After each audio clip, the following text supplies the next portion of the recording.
ഖദർ അലൈഹിസ്സലാം ബഹുമാനപ്പെട്ടവർക്ക് ഖദർ എന്ന് പേര് വരാൻ കാരണം മഹാനവർകൾ ഒരു സ്ഥലത്ത് പോയി ഇരുന്നാൽ ഉണങ്ങിയ സാധനങ്ങളൊക്കെ പച്ചയാവും. ഒരു സ്ഥലത്ത് പോയി ഇരുന്ന ചുറ്റുഭാഗങ്ങളൊക്കെ പച്ചയാവും.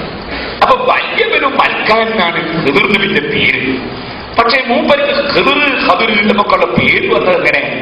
അത് മൂപ്പരൊരു സ്ഥലത്ത് പോയി ഇരുന്നാല് മൂപ്പര വർക്കത്തോണ്ട് തൊട്ടടുത്തുള്ള ഉണങ്ങിയതൊക്കെ പച്ചയാവും. അതുകൊണ്ടാണ് മൂപ്പർക്ക് പച്ച എന്നർത്ഥം വരുന്ന ഖദർ എന്നുള്ള പേര് വന്നത്. ആ ഖദർ അലൈഹിസ്സലാം പച്ചപ്പുതപ്പും പുതച്ചിരുന്നിരുന്നു എന്ന് ചില ചരിത്രങ്ങളിൽ ഉണ്ട്. അപ്പൊ അതുകൊണ്ട് മഹാന്മാരായ ചിലർ പച്ചപ്പുതപ്പ് പുതച്ചതായൊക്കെ കണ്ടതുകൊണ്ട് മഹാന്മാരുടെ മക്ബറകളിൽ ചിലപ്പോൾ ചിലർ പച്ച ഉപയോഗിച്ചിട്ടുണ്ടാകാം. വെള്ളം ഉപയോഗിക്കുന്നവരെ വേറെ ഉണ്ടാകാം. നബി സല്ലല്ലാഹു അലൈഹി വസല്ലമ തങ്ങളുടെ ഖുബ്ബയുടെ കളറ് പച്ചയാണ്. റസൂലുള്ളാഹിന്റെ ജാറത്തിന്റെ ഖുബ്ബയുടെ കളറ് പച്ചയാണ്. അല്ലാഹുവിന്റെ റസൂലിന്റെ ഖബറിന്റെ നേരെ ഇടാറുള്ള പച്ച പട്ട്, ആ പട്ടും പച്ചയാണ് പുതച്ചു വരുന്നത്. റസൂലുള്ളാഹിന്റെ ഖബർ ജാറം മൂടുമ്പോ ആ ജാറത്തിന്റെ നേരെ മൂടുന്നതും പച്ചപ്പട്ടാണ്. അതുകൊണ്ട് നമ്മളെ നാട്ടിലും അല്ലാഹുവിന്റെ റസൂലിന്റെ ഖബറുകൾ പണ്ഡിതന്മാരും അറബികളും ഒക്കെ മൂടുന്നത് പച്ചപ്പട്ടായതുകൊണ്ട് ഇവിടെയും പച്ചപ്പട്ട് ഉപയോഗിക്കുന്നുണ്ടാകാം. അതിൽ തെറ്റൊന്നും ഇല്ല എന്നാണ് പറയാനുള്ളത്. അതിനു മുമ്പായിട്ട് എനിക്ക് ഉസ്താദിന്റെ മറുപടിയിൽ നിന്ന് എനിക്ക് ഒരു കാര്യം മനസ്സിലായി. ബഹുമാനപ്പെട്ട സഹാബാക്കളുടെ എല്ലാവരുടെയും ആണ്ട് ബദർ ദിനം എന്ന ഒരു ദിവസത്തിലേക്ക് ഒതുക്കുകയും ബാക്കിയുള്ള എല്ലാ ജംഗ്ഷനിലുള്ള ഔലിയാക്കളുടെയും നേതാക്കന്മാരുടെയും എല്ലാ ജന്മദിനങ്ങളും ആണ്ടുകളും പ്രത്യേകമായി ആഘോഷിക്കുകയും ചെയ്യാം. അതാണ് ചെയ്യേണ്ടത്. പിന്നെ രണ്ടാമതൊരു കാര്യം കൂടി എനിക്ക് മനസ്സിലായി. ക്രിസ്മസ് ആഘോഷം അടുത്ത വർഷം മുതൽ ഇൻഷാ അല്ലാഹ് മുസ്ലിങ്ങളും ആഘോഷിക്കണം. കാരണം ബഹുമാനപ്പെട്ട ഈസാ അലൈഹി സ്വലാത്തു വസ്സലാമിന്റെ ജന്മദിനമാണ്. ഒന്നാമതായി ക്രിസ്തുമസ് എന്ന് പറഞ്ഞല്ലോ, അത് മുസ്ലിമീങ്ങളെ വാചകമേ അല്ല. ക്രിസ്തു എന്ന് നാം ഈസാ നബിയെ കുറിച്ച് പറയാറില്ല, മുജാഹിദുകൾ മാത്രമേ പറയാറുള്ളൂ. നമ്മൾ ഈസ എന്നാണ് പറയാറുള്ളത്. ഈസ അലൈഹിസ്സലാം ജനിച്ച ദിവസം ഏതാണെന്ന് ചോദ്യകർത്താവിന് അറിയാമോ? ഡേറ്റ് അറിയാമോ? അറിയില്ല. പിന്നെ എങ്ങനെ ജന്മദിനം നടത്തുക?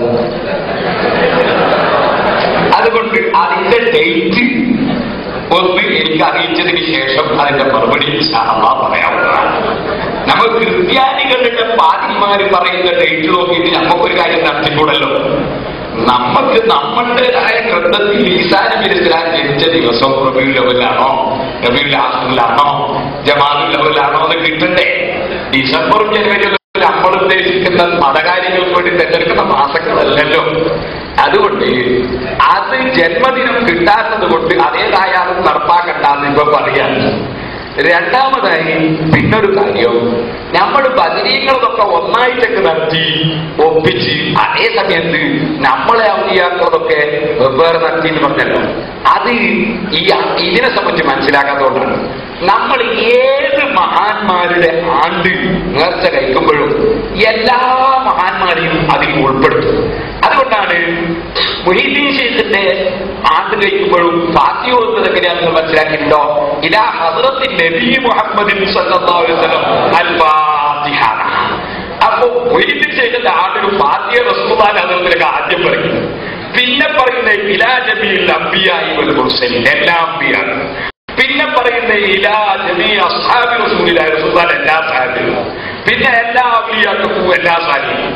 അപ്പൊ നമ്മളൊരു അഡ്രസ്സിന് വേണ്ടി ഒരു മഹാന്റെ പേര് തിരഞ്ഞെടുക്കുന്നു എന്നല്ലാതെ, അതൊരു അനുസ്മരണത്തിന് വേണ്ടി അദ്ദേഹത്തെ ഒന്ന് മുന്നിൽ വെക്കുന്നു എന്നല്ലാതെ, വാസ്തവത്തിൽ അവരെ മാത്രം ബഹുമാനിച്ചുകൊണ്ടും അവർക്ക് വേണ്ടി മാത്രം ഫാത്തിഹ ഓതിക്കൊണ്ടും അല്ല നമ്മൾ പരിപാടി നടത്തുന്നത്.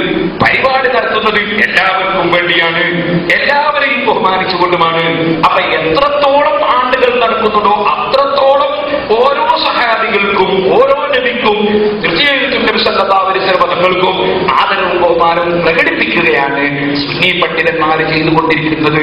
അത് ശരിക്കും മനസ്സിലാക്കാത്തത് കൊണ്ടാണ് നമ്മൾ അവരെ മൊത്തത്തിലൊക്കെ മാറ്റിവെച്ചു എന്നൊരു സംശയം വന്നിട്ടുള്ളത് എന്ന് സാന്ദർഭികമായി ഉണർത്തുകയാണ്.